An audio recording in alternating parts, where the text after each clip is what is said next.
Hey everybody, what's going on? Welcome to the second video on our Azure Red Team Attack and Detect workshop. This workshop was initially created by Mandiant, and what I did in the previous video was a quick walkthrough, a 13 minutes I think walkthrough of the different commands. What do they mean? How do we run them? In which sequence? And as I promised, in this video we're going to be doing a much more detailed setup. So if you don't want to be using the Terraform script, you don't want to be relying on that to build the infrastructure, what I'm going to be showing you in this video is how you set things up from scratch. Imagine that you don't have the Terraform script. So we're gonna log into our Azure portal, we're gonna set everything up from scratch, and we're going to do the misconfigurations as well manually that we're going to be later exploiting them or abusing them. With that, we're going to be simulating some real threat actors, TTPs as well. With that said, the format of this workshop is going to be as follows. We're going to set things up one by one, and after I set up each stage, I'm going to be showing you the quote-unquote the attack path or the attack commands that we're going to be using. So for example, we'll start by setting up the first user, we'll give that user the appropriate permissions, and then we're going to be logging in the attack path as that user, and we'll see what that user or what permissions does that user have. So here's what it's going to look like. First and foremost, we'll start by creating the users. And one of these users has the application administration role. So we're gonna log in. The assumption here is that this user is compromised. So we have that user's credentials. So we're going to log in as that user. And because we have the application admin role, we'll see that we are able to add secrets to an application. So the next step is going to be for us to go and create that application and then go back and reset the credentials, going back to our attack path. And then we're going to be using these credentials to log in as the application. Now, once we log into that application, we see that the application has certain permissions to go and read a key vault. So before we do that, we're gonna create the key vault, we're gonna create the secrets for the key vault, and then we're gonna give the appropriate permissions for the application service principal. Then we're going to be logging in and then reading the secrets. From there on, we're going to see that once we read the secrets, we have new credentials that will allow us to log in as yet another user. And that user has permissions over an automation account. So we're going to go and create that automation account to see what it looks like. We're going to create some credentials for that automation account as well. And then we go back to our attack path. We log in as that user and we try to extract these credentials in clear text. Once we extract these credentials, we'll see that they belong to an SQL admin. That SQL admin has access to a SQL server and SQL database. So we'll go back to our setup. We'll set up the SQL server, SQL database, and then back to our attack path. And we log in as the SQL admin and we will read the database.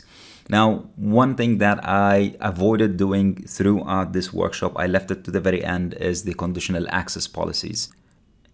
If you've seen the previous video, we worked on bypassing the conditional access policy. I don't want to do it in the middle of this workshop, in the middle of the setup, because maybe some of you don't want to upgrade the license. Maybe some of you will find it a bit annoying to try and bypass it. So I left it to the very end. It doesn't affect the flow of our setup. It doesn't affect the flow of our attack path. So I just left it to the very end. If you want to do the conditional access, you'll see it at the end of the video. All right. So that's going to be our agenda for today. Without any further ado, let's get you started. So as I've mentioned before, this is the GitHub page for the workshop. If you want to go and check it out, feel free. If you want the Terraform scripts, you'll find them here, and this is the solution as well. And this is going to be my portal where I'm going to be operating from. So I've created a new subscription where we're going to be playing around with this. First and foremost, of course, we want to be creating the users. If I go back to the solutions file, we see that we have a number of different users. We're just going to go ahead and start creating those. So you can see I've already created Chris Green here, but just to walk you through the process, it's nothing too complicated, super simple. Creating a user, you just click on new and create user. You decide on the username.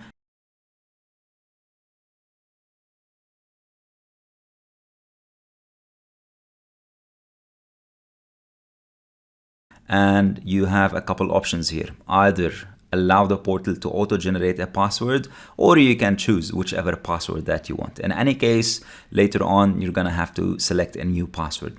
So let me go ahead and create the users that we're going to be needing for this workshop.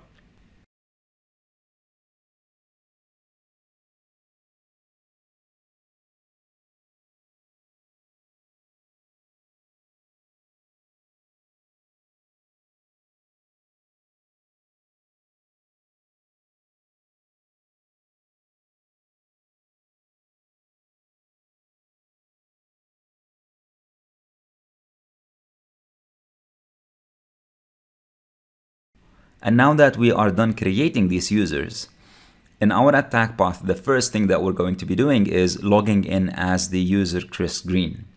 Now, the user Chris Green has a particular role called the application administrator role, meaning that Chris Green has the ability to administer a certain application that has been pre-created using the Terraform script.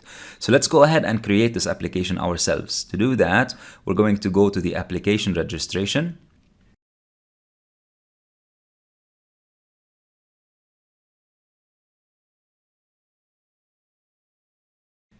And we're going to create a new application. I'll just copy the name of the application.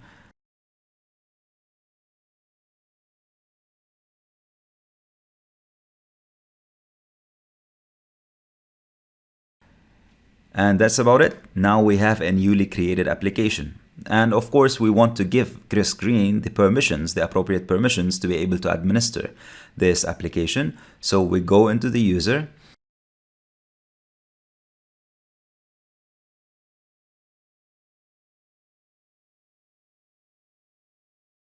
And we go to assigned roles and we add an assignment. We add a new role assignment to the user, which is the very first role, application administrator.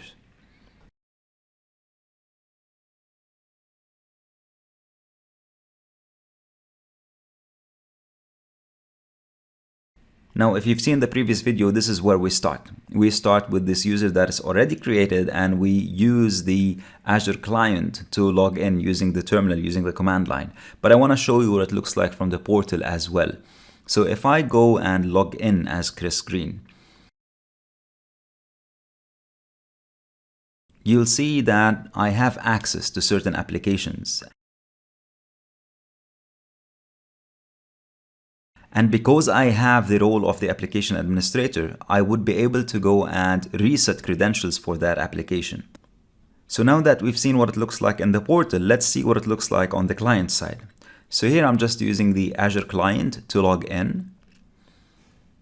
And once I'm logged in, I can list the applications. It's exactly what I've just did in the portal, but now I'm doing it from the client side.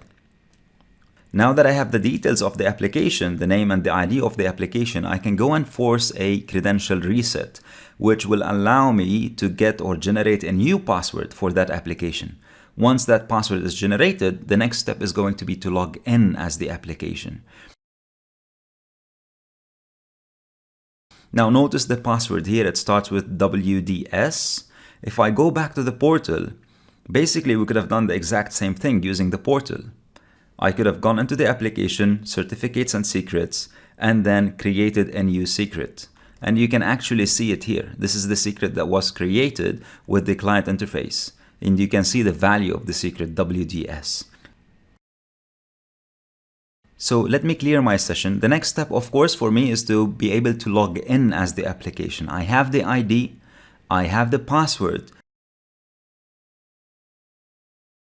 and I should be able to log into the application. Now, I do still need one piece of information, which is the tenant ID, but that's easy to get. If I go back to the portal, you'll see that the information is here.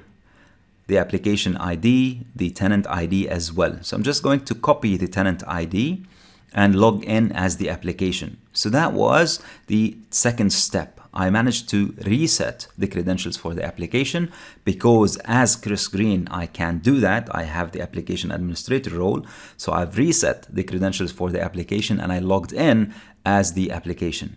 Now, if we go back to the solutions file, we can see that the application service principal has the ability to read Key Vault secrets. And that's going to be the next step in our attack path. But before we read the Key Vault and the Key Vault secrets, we're going to have to go and create the Key Vault and its secrets.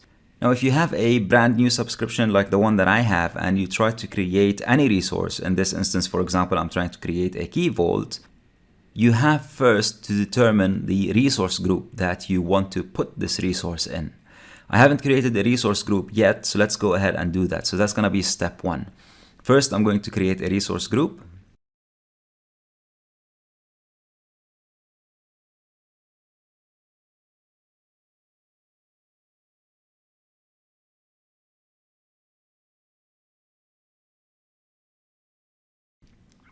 And I'm just going to call this resource group innovation. Now that I've created the resource group, I can go back to the Key Vaults and I can start creating a Key Vault.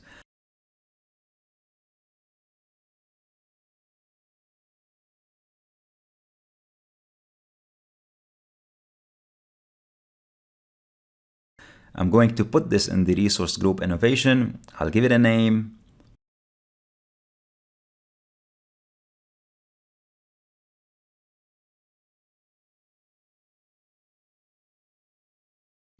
And this is half of the puzzle here. This is where I'm creating an access policy to allow the application service principal to read secrets, to read the secret values. So I'm going to select the key and secret management templates and give the appropriate permissions for the principal to be able to read the secrets.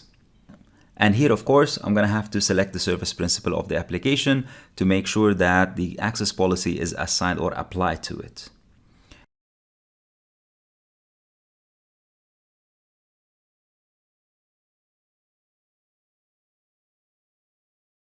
And it looks like there's a small issue here. Let me go back to the basic requirements. All right, so it looks like the name is used already. Let's change that. And here we go. And this should be fine. Great. So now I have a Key Vault, and the Key Vault has an access policy that says the application principal, which we've already logged in as, if you remember, the application service principal has the ability to read secrets. Now, I haven't created the secrets yet, of course, so we're going to have to go and create the secrets. And if we look at the solutions file, the secret is called 4PW, which is for Peter Williams. That's another user. And this is going to be the password for Peter Williams. You could put whatever password you want here and create the secret. One last thing I need to configure in the Key Vault is the access control. So I have to go and give a particular role to the service principal. And here I have to select two roles, not just one. The Vault Reader and the Secrets User, to allow the principal to list secrets and list or read the content of the secrets. And here I'm going to have to select the member. Who do I want to give this role to? And as we've mentioned, this is going to be the Innovation App Service Principal.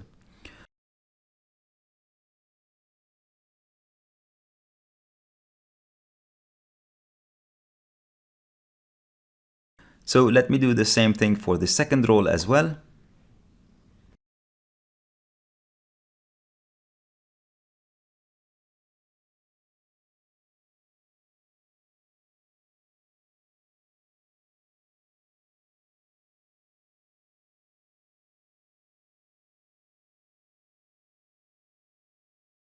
And now that this is set up, let's go back to our attack path. So in our attack path, after we logged in as the application, we listed our roles assignments to see what kind of permissions do we have.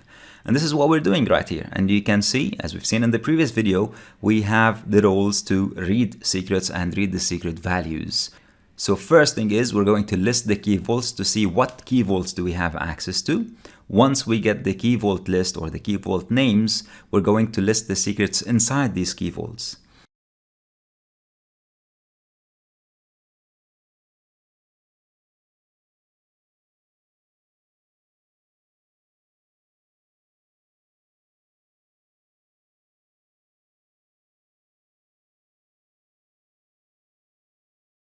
And then by name, we're going to be listing the content or showing the secrets or showing the value of these secrets.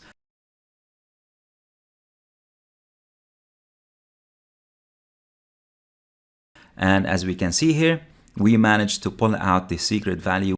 Great. So that now is going to allow us to log in as Peter Williams. So let's just do that.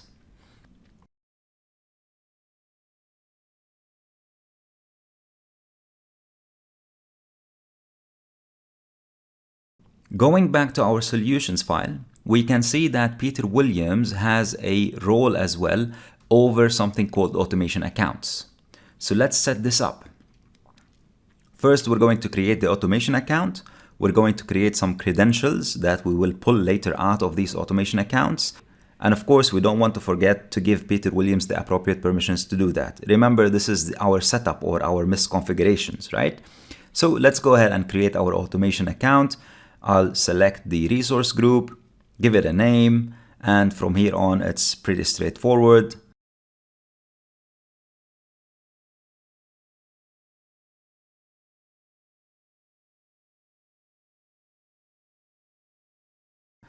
Now that the automation account is created, I'm going to add some credentials. So let's go to credentials and add one credential. This is going to be the SQL admin login. And this is what we're going to pull out using a tool called Microburst. So I'm just going to put the username and the passwords here.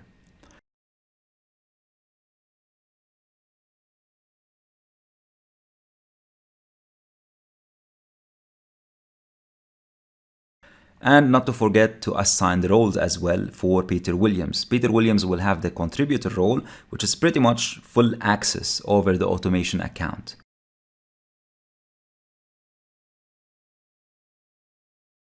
So we're going to select the role,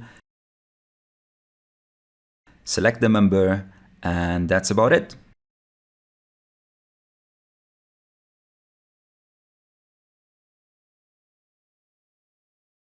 Going back to our attack path, what we're going to be doing now is we're going to try and list the passwords using Microburst. So I'm going to run this command and it will prompt me to log in. I have the access credentials for Peter Williams, so I'm going to log in as Peter Williams. This will allow the tool to go and pull out the credentials from the automation account.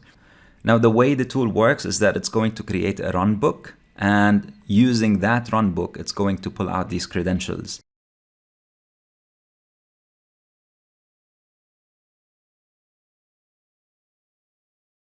And you can see here that it created a runbook. So if we go back, we can see that this is the name of the runbook. This is what we were looking at, and it got deleted once we finished running it. But we also managed to successfully pull out the clear text value of the credentials in the automation account. And you can see here the username and the password for the SQL admin. So next step, of course, is going to be for us in the attack path to log in as the SQL admin and access the SQL Server or the SQL database. But before we do that, let's go back to our setup and let us set up the SQL Server and SQL database. So we're going to go back to our portal and start by setting up the server. And I'm going to give it a name.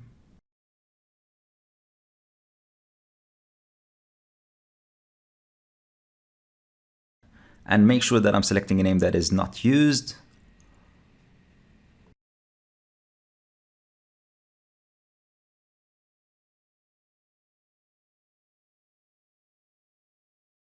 And of course, I need to assign a SQL admin.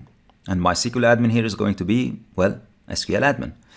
And here you have different types of authentication. I'm going to be using the authentication for Azure Active Directory. We will see a little bit later why. To make it a little bit easy for you to access this server, you can flip this to allow Azure services to access this server. And that's about it.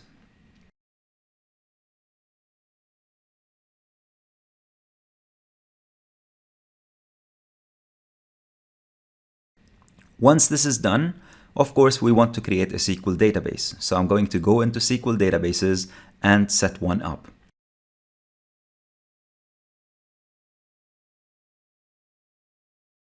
Again, I'll give it a name.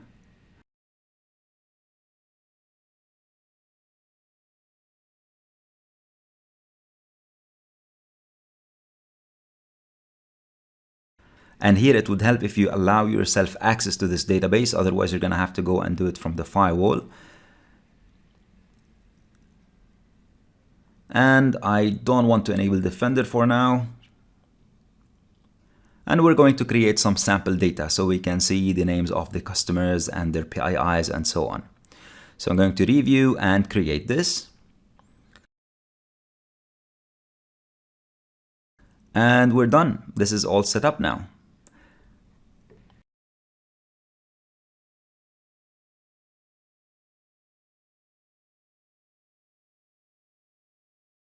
Last step is going to give the admin the reader access. So I'm going to go to access control and make sure that I add a role assignment of reader to the SQL admin.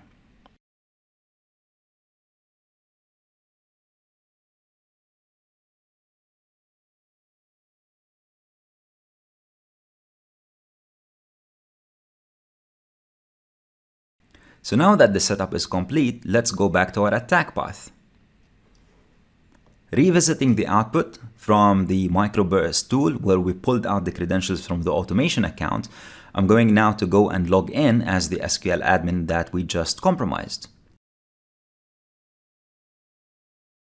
So I'll put the username and password. And I'm going to go into the SQL databases. And I can see the SQL DB that we created and set up here a little bit earlier. And let's see if we have access to it. So I'm going to go into the query editor and try to log in. Because we've set up logging in as Active Directory authentication, that should allow us to access the database as is because we're already authenticated to the Azure Active Directory. And now that we've logged in, we can see the tables, we can list the content of these tables, and we can run queries. And with that, our attack path would have been completed. Don't forget to go and delete everything in the resource group so you don't incur expenses while these resources are running. Now, as I've mentioned, the very last thing that I left to the end of the video is setting up the conditional access policy. So to be able to do that, you need a particular tier of licensing. If you don't want to upgrade your license, this is absolutely fine. You can skip over this. But if you do have an upgraded license, and this is how you will create the conditional access policy. So once you go into conditional access, you create a new policy, give it a name. If you remember from the previous video or by looking at the solutions file, this is going to be a policy that will allow the user to log in only if the user is logging in from a Linux platform. So they are restricting, or we are trying to restrict the user. In our case, it's going to be Peter Williams to log in only from a Linux platform. So first and foremost, because this is restricted to Peter Williams, I'm going to select the users and make sure that only Peter Williams is selected.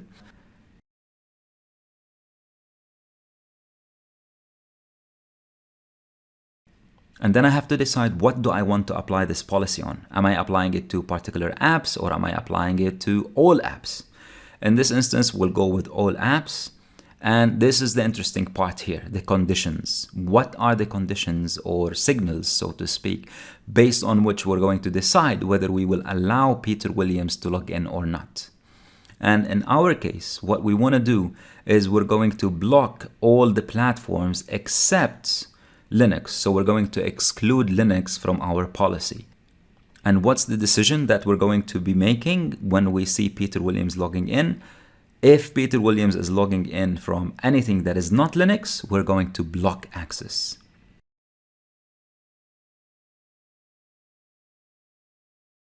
All right, and let's go ahead and save this.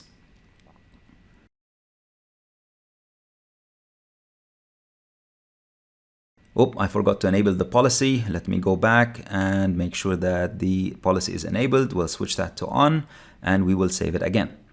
So now, if you've seen this in the previous video, this is what it looks like. I try to log in as Peter Williams, and I get a message that says, you cannot access the portal right now. There's a conditional access policy that's stopping me from accessing the portal. Why? Because I'm not logging in using a Linux platform.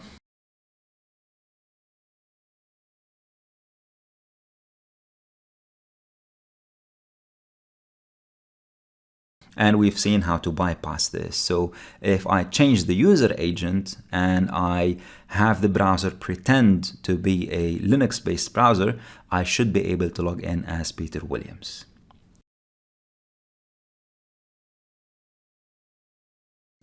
With that, we reached the end of our workshop. Let's recap very quickly what we've done. We started with creating the users. We gave Chris Green the application administration role, and Chris Green was able to reset credentials on an application, which we've created, and allowed Chris Green to log in and then reset the credentials of this application. Once we reset the credentials for the application, we're then able to log in as that application, as the service principal of the application. And that service principal has the role, or has a role that allows it to read Key Vault secrets. So we set up the Key Vault, we put the secrets in, and then we went back to our attack path. We logged in as that service principal. We read the Key Vault secrets. In the Key Vault secrets, we found a username and a password that allowed us to log in as another user. That user had a contributor role over an automation account.